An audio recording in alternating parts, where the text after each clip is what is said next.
Friends welcome back to our channel. Good morning, జై హింద్.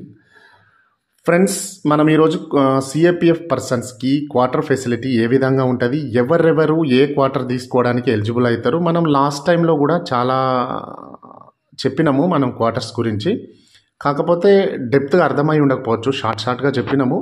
ఈరోజు మనం వాటి గురించి డెప్త్గా తెలుసుకుందాం. అంటే ఏ ర్యాంక్కి ఎట్లాంటి క్వార్టర్స్ ఇష్యూ అవుతాయి. నేనైతే మొన్న లాస్ట్ టైం షార్ట్స్లో చూపెట్టిన కదా క్వార్టర్స్ ఈ విధంగా ఉంటాయి ఏందని చెప్పి నేను ఇట్లా చూపెట్టిన. దాంట్లో చాలామందికి డౌట్స్ ఉండొచ్చు. ఓకే, మనకు బ్రదర్స్ అంతకుముందు పెట్టారు కామెంట్స్, కానీ మనం షార్ట్గా ఆన్సర్ చేసినాం. వాళ్ళకి అర్థమైందో అర్థం కాలేదో. ఒకవేళ అర్థం కాకపోతే ఈరోజు ఈ వీడియోలో మీకు క్లారిటీగా అర్థమవుతుంది. ఓకే, మనకు సిఏపిఎఫ్ పర్సన్ ఎస్ఎస్సి జీడీలో భర్తీ అయిన ప్రతి ఒక్క పర్సన్స్కి ఏ విధమైన క్వార్టర్ ఫెసిలిటీ ఉంటుంది, అసలు వాళ్ళు ఉంటున్న క్వార్టర్స్ని ఏమంటారు అనే దాని గురించి మనం తెలుసుకుందాం. ఒకవేళ న్యూలీ సెలెక్ట్ అయ్యి ట్రైనింగ్లో ఉన్న తమ్ముళ్ళకు కూడా అర్థం కాదు ఇది.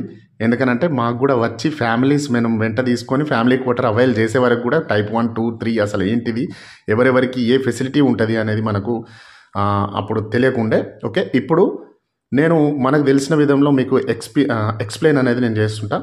ఓకే, దీన్ని చూసి మీరు అర్థం చేసుకోండి. దెన్ ఫస్ట్ వచ్చేసి quarter facility for CAPF persons. Okay, constable rank అనేది టైప్ 1 అనేది క్వార్టర్స్ అయితే మనం తీసుకోవచ్చును.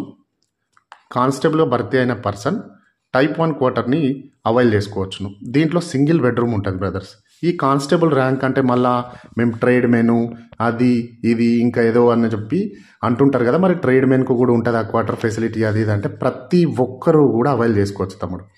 ఎవరికైతే కానిస్టేబుల్ అనే ర్యాంక్ పడుతుందో ఇక్కడ వీళ్ళందరూ కూడా టైప్ 1ని క్వార్టర్కి అయితే ఎలిజిబుల్ అన్నమాట. ఓకేనా, కానిస్టేబుల్ జీడీఏ కావచ్చు, కానిస్టేబుల్ కుక్కు కావచ్చు. కుక్కుని ఇప్పుడు కేటీఎస్ అంటున్నారు, కిచెన్ సర్వీసెస్ అంటున్నారు. Okay, constable MTS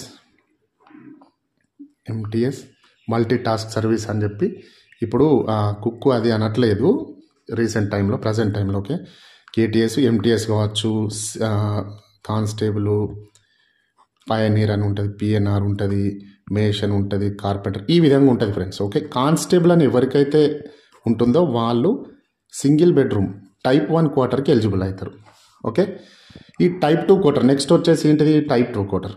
head constable rank ఉన్న ఎవరైనా కానీ టైప్ 2 క్వార్టర్ని అవైల్ చేసుకోవచ్చు. దీంట్లో డబల్ బెడ్రూమ్ ఉంటుంది. ఓకేనా, దీంట్లో హెడ్ కానిస్టేబుల్ ఎవరు ఉంటారు, మళ్ళీ జీడీఏ కాదా అంటే హెడ్ కానిస్టేబుల్ ఎవరైతే ఉంటారో వాళ్ళు జీడీఏ కావచ్చు, నాన్ జీడీఏ కావచ్చు. హెడ్ కానిస్టేబుల్ అనే ర్యాంక్ ఉన్న ప్రతి ఒక్కరు టైప్ 2 క్వార్టర్స్ని అవైల్ చేసుకోవచ్చును. దీంట్లో డబుల్ బెడ్రూమ్స్ ఉంటాయి. డబుల్ బెడ్రూమ్, ఒక హాలు, కిచెన్, బాత్రూమ్ ఉంటుంది. ఓకే, తర్వాత ఎస్ఓస్ అంటే సబార్డినేట్ ఆఫీసర్స్. దీంట్లో ఎవరెవరు వస్తారంటే ఏఎస్ఐ నుంచి ఇన్స్పెక్టర్ వరకు వస్తారు, అండ్ ఎస్ఎం కూడా వస్తాడు. ఓకే, వీళ్ళకి హెడ్ ఉంటాడు ఎస్ఎం అని చెప్పి. ఎస్ఎం అంటే సుబేదార్ మేజర్. మనం లాస్ట్ వీడియోస్లో చెప్పినాం సుబేదార్ మేజర్ ఏంది, కథ ఏంది, స్ట్రక్చర్ ఎట్లుంటుంది అనేది కూడా మనం లాస్ట్ వీడియోస్లో చెప్పినాం. వీళ్ళకి టైప్ 3 క్వార్టర్స్ అనేది వీళ్ళు టైప్ 3 క్వార్టర్స్ని అవైల్ చేసుకోవచ్చును. టైప్ 3 క్వార్టర్స్లో 3 బెడ్రూమ్స్ ఉంటాయి. ఓకేనా, టైప్ 3 క్వార్టర్స్లో 3 బెడ్రూమ్స్ ఉంటాయి. ఇవన్నీ కూడా పక్కపక్క అంటే ఒక్కొక్క బెటాలియన్లో పక్కపక్కన ఉంటాయి. ప్లేస్ ఎక్కువగా, ఒకవేళ బెటాలియన్ లోపల ప్లేస్ ఎక్కువగా ఉంటే దూరం ఉంటాయి, కొంచెం సైడ్లో ఉంటాయి అనమాట.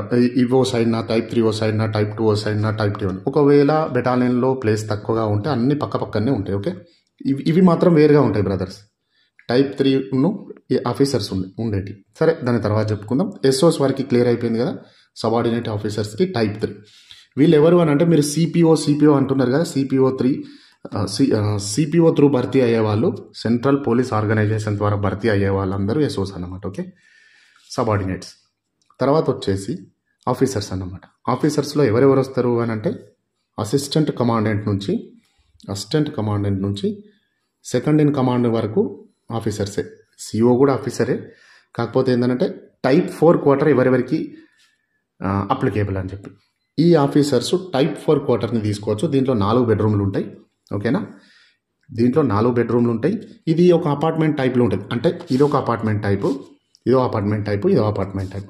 ఇది డబల్ ఫ్లోర్ ఉండొచ్చు, ట్రిపుల్ ఫ్లోర్ ఉండొచ్చు. ఇవి కూడా అంతే. ఇవి కూడా డబల్ ఫ్లోర్ ఉంటాయి. అంటే ఇవి తక్కువగా ఉంటాయి, ఎందుకంటే ఒక బెటాలియన్లో ఎంత లేదన్నా కానీ ఒక 14 మెంబర్స్ ఆఫీసర్స్ ఉంటారు కాబట్టి వీళ్ళకు సరిపడా టైప్ 4 క్వార్టర్స్ ఉంటాయి అన్నమాట. అంటే ఈ 4 బెడ్రూమ్స్ ఉన్న క్వార్టర్స్ ఆఫీసర్స్ అనే వాళ్ళకైతే ఎలిజిబుల్ అన్న. ఈ ఆఫీసర్స్ ఈ టైప్ 4కి ఎలిజిబుల్ అన్నమాట.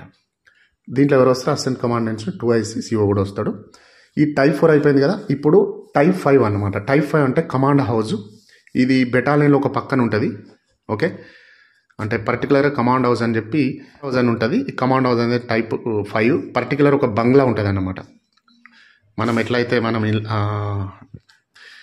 హౌస్ అనేది కన్స్ట్రక్ట్ చేసుకుంటామో ఆ విధంగా అయితే డబల్ ఫ్లోర్ కావచ్చు, కమాండ్ హౌస్ అని బెటాలియన్లో ఉంటుంది. ఇది బెటాలియన్లో క్వార్టర్ ఫెసిలిటీ ఈ విధంగా ఉంటుంది ఫ్రెండ్స్. ఓకే, ఒకవేళ ఈ వీడియో మనకు అర్థమైతే లైక్ కొట్టుకోండి, షేర్ కొట్టుకోండి, సబ్స్క్రైబ్ చేసి గంట నొక్కండి. Okay, thank you.